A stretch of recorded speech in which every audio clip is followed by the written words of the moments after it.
Hi అండి, welcome back to my channel. అందరూ ఎలా ఉన్నారు? నేనైతే చాలా బాగున్నానండి. అండ్ మీరందరూ ఎలా ఉన్నారు అనేది కూడా నాతో కామెంట్ సెక్షన్ లో షేర్ చేసుకోండి. ఇది వచ్చేసరికి మా ఈవినింగ్ టు నైట్ రొటీన్ అనమాట. మేము ఏం చేస్తామో ఏంటి అనేది ఈ వీడియోలో నేను షేర్ చేసుకుంటాను. ఇప్పుడు టైం వచ్చేసరికి 5:30 అయ్యిందండి. బయట అయితే కొద్దిగా సన్లైట్ తగ్గింది, కానీ వేడైతే అలానే ఉంది. అండ్ మేము కూడా బట్టలు అవి ఇంట్లోకి తెచ్చి మడతలు పెట్టమండి బయట పెడతాము. ఎందుకంటే సమ్మర్ కదా, గాల్లో ఇసుక అనేది చాలా ఎక్కువ ఎగురుతుంది.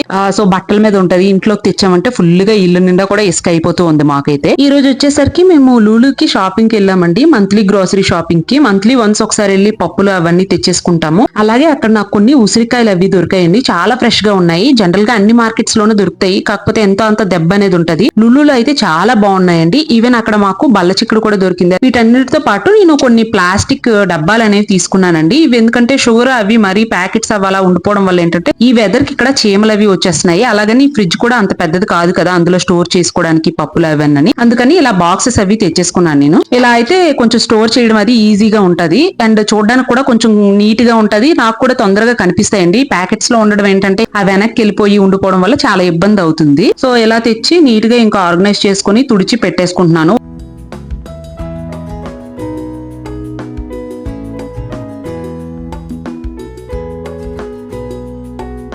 చూసారు కదా, ఇక్కడ ప్యాకెట్స్ అవి పెట్టడం వల్ల ఎంత గలీజ్ గా అయిపోయింది అదంతాను.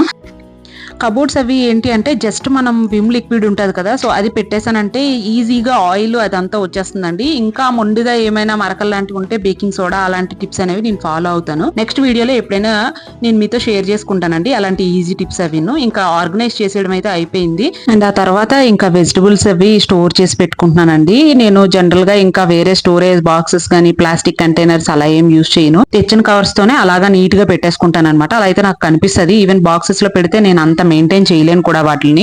ఎందుకంటే ఒక్కోసారి ఫ్రెష్ వెజిటబుల్స్ కూడా బూజు వచ్చేస్తున్నాయండి ఇక్కడ తొందరగా. అక్కడో ఎక్కడో డ్యామేజ్ అయిపోతాయి కదా ఈవెన్ ఆన్లైన్ డెలివరీ అయ్యేటప్పుడు అలాగా. సో అందుకని చెప్పి ఇలా కవర్స్ లో పెట్టేసుకొని జస్ట్ ఒక 5 days కి తగ్గట్టుగా నేను తెచ్చేసుకుంటాను అనమాట వెజిటబుల్స్. మళ్ళీ వెళ్ళి ఒక 5 days కి తెచ్చుకుంటాను. లులులో చాలా ఫ్రెష్ మ్యాంగోస్ అనేవి ఉన్నాయండి. చాలా అంటే చాలా బాగున్నాయి. మన ఇండియన్వి ఉన్నాయి, రకరకాల దేశాల్లో కూడా ఉన్నాయి. తక్కువ రేట్ కి అయితే ఇండియాలోనివి బంగినపల్లి మామిడిపల్లి అంటాం కదా అవి ఉన్నాయండి. అండ్ పాకిస్తానీ కూడా కొంచెం తక్కువ రేట్ కి వస్తున్నాయి. అవి అంత టేస్ట్ బాగాలేదండి. పాకిస్తాన్ సింద్రి అని రాసింది, మ్యాంగో సింద్రి అని రాసింది. అవంతా స్వీట్ గా ఏం లేవు. అండ్ లూలులో కొంచెం స్వీట్స్ కూడా వీళ్ళు తెచ్చుకున్నారు, జిలేబీలు అండ్ లడ్డూస్ తెచ్చుకున్నారు.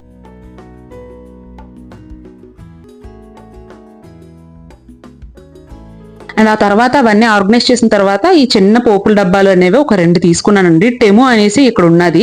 లైక్ అలీ ఎక్స్ప్రెస్ ఇవి చైనా ఉంటాయి కదా అవి ఇక్కడ టెము అనేసి ఇక్కడ ఉందండి. తక్కువ రేట్ కి మనకు వస్తాయి అనమాట. చాలా బాగున్నాయి ప్రోడక్ట్స్ అవి. ఇఫ్ ఇన్ కేస్ మనకి డ్యామేజ్ ప్రోడక్ట్ వచ్చినా మనం ఫోటో పెట్టామంటే వాళ్ళు మనకి మనీ కూడా విత్ ఇన్ సెకండ్స్ లోనే రిఫండ్ చేసేస్తున్నారు. సో నేను ఇలాంటి పోపుల డబ్బాలు అనేవి 2 తీసుకున్నాను.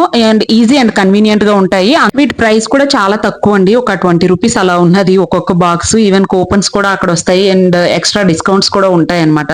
ఇండియాలో ఉందో లేదో నాకు తెలియదండి, మోస్ట్లీ లేదనుకుంటా. మన ఇండియాలో చైనా ప్రొడక్ట్స్ అనేవి బ్యాన్ చేశారు కదా. ఈవెన్ మినీషో అలాంటి వీటిల్లో కూడా దొరుకుతాయి ఇలాంటివి. ఇవేంటంటే చాలా ఈజీగా ఉంటాయండి. అండ్ సర్దేసిన తర్వాత చూసారు కదా చాలా నీట్ గా ఉంది. కబోర్డ్స్ అండ్ డ్రాస్ కూడాను నీట్ గా క్లాత్ పెట్టి అన్ని తుడిచి చేసేసాను నైట్. సో వీళ్ళందరూ డిన్నర్ అయితే చేసేసారు. నేను కూడా చేసేసరికి చాలా లేట్ అయిపోయింది, 10:30 అయ్యింది. ఇంకా అప్పుడు నేను డిషెస్ అనేవి క్లీన్ చేసేస్తున్నాను. ఒకసారి మనం నైట్ క్లీన్ చేసేసామంటే డిషెస్ అవి మార్నింగ్ లేచేసరికి ఫ్రెష్ గా ఉంటదండి. అండ్ క్లీనింగ్ అంతా అయిపోయిందండి, చాలా ప్రశాంతంగా ఉంది. అండ్ ఈ వైపరు ఇవన్నీ కూడా నేను టెములోనే తీసుకున్నాను. నెక్స్ట్ వీడియోలో ఎప్పుడైనా నేను టెములో తీసుకునేవన్నీ చూపిస్తాను. చాలా వరకు ఇలాంటి చిన్న చిన్న ఐటమ్స్ మనం ఇగ్నోర్ చేస్తాం కానీ అలాంటివి చాలా బాగా యూజ్ అవుతాయి కదా. ఈ వైప్ చేసుకునేది అనేది సింక్ దగ్గర ఖచ్చితంగా ఉండాలి, లేదంటే ఆ వాటర్ అది స్టాక్ అయిపోతుంది. స్టాక్ అయిపోయి మనం క్లాత్ తో తుడిచినా సరే డాట్స్ లాగా ఉండిపోతుంది. పైగా ఇది వచ్చేసరికి మేముండే అపార్ట్మెంట్ లో హార్డ్ వాటర్ అండి, సో వైట్ గా ఫామ్ అయిపోతుంది. అండ్ నేను ఇదంతా క్లీన్ చేసుకుని ఈ చెత్త అంతా ఎత్తేసి మనం గార్బేజ్ లో స్పెషల్ గా పెట్టాలి. ఎలా పడితే అలా పడేస్తే ఇక్కడ అవ్వదు, అవన్నీ రూల్స్. ఈ లోపు మా వాళ్ళు ఏంటంటే మొన్న కల్కి మూవీ చూసినప్పటి నుండి వీళ్ళందరికీ మహాభారతం మీద మంచిగా ఇంట్రెస్ట్ అనేది వచ్చింది. జనరల్ గా నేను అలాంటివన్నీ ఎక్కువ చూస్తాను, మా హస్బెండ్ అనేది తక్కువ చూస్తారు. బట్ ఆయనకు కూడా ఇప్పుడు ఇంట్రెస్ట్ వచ్చిందంట. ఈవెన్ పునీత్ కూడా డౌట్స్ అవి అడగడంతో వాళ్ళకి చెప్పడానికి ఆయన చూస్తున్నారు. అండ్ చెప్పాను కదా నా స్టవ్ అనేది హాట్ ప్లేట్ స్టవ్ అండి. దీన్ని మెయింటైన్ చేయడం కొంచెం డిఫరెంట్ గా మెయింటైన్ చేయాలి, నార్మల్ స్టవ్ లా కాకుండా. సో క్లీనింగ్ అండ్ అది కూడా కొద్దిగా గట్టిగా చేయాలి. అండ్ హాట్ ప్లేట్ స్టవ్ కి ఏంటంటే తొందరగా రస్ట్ అనేది వచ్చేస్తుంది వచ్చేస్తుంది. దానికోసం కూడా నేను కొన్ని టిప్స్ ఫాలో అవుతున్నాను. అంత క్లీన్ గా అవ్వట్లేదు, బట్ అవి కూడా చూస్తానండి. రస్ట్ అనేది ఫామ్ అవుతుంది. మీకు ఎవరికైనా హాట్ ప్లేట్ స్టవ్ కి రస్ట్ ఫామ్ అవ్వకుండా ఉండడానికి టిప్స్ ఏమైనా తెలిస్తే ఒకసారి చెప్పండి. ఖచ్చితంగా ఇలా తడిబట్టతో అయితే క్లీన్ చేయాలండి, ఎందుకంటే పాలు అవి ఒక్కోసారి పొంగిపోతున్నాయి కదా, అందుకని ఈ తడిబట్టతో క్లీన్ చేసేస్తున్నాను. ఈ తడిబట్టతో క్లీన్ చేసిన తర్వాత నైట్ ఒక 5 minutes అలాగా స్టవ్ అనేది సిమ్ లో పెట్టేసి ఆన్ చేసి ఉంచుతున్నాను. ఆ బర్నర్స్ అన్ని బాగా డ్రై అయిపోవాలి. ఆ డ్రై అయిపోయిన తర్వాత ఆఫ్ చేస్తానన్నమాట. తడితో మనం వదిలేసామంటే రస్ట్ వచ్చేస్తుంది అని చెప్పి రాశారు. సో అందుకని ఆ టిప్ ఒకటి ఫాలో అవుతూ ఉన్నాను. ఇంకా పనులన్నీ అయిపోయి చెత్తది క్లీనింగ్ అంతా అయిపోయిన తర్వాత మా హస్బెండ్ వాళ్ళకి ఈ రోజు మ్యాంగోస్ తెచ్చాం కదా, అవి టేస్ట్ ఎలా ఉన్నాయి అని అన్నారని కట్ చేసి పెడుతున్నాను అనమాట. ఇంకా వాళ్ళు కూడా టీవీ అది చూస్తున్నారు, సో అప్పుడే పడుకోరు కదా అని. ఫ్రూట్స్ అయితే చాలా బాగున్నాయండి. అంటే ఒక 6 years తర్వాత మ్యాంగోస్ అనేది మేము ఇంత దీనిగా తింటున్నాము. ఇది వరకు ఉండే కంట్రీలో అసలు ఈ మ్యాంగోస్ అనేవి మన ఇండియన్ ఉండేవి కాదు. అందుకని చాలా ఇబ్బంది ఫేస్ చేసాం మేము.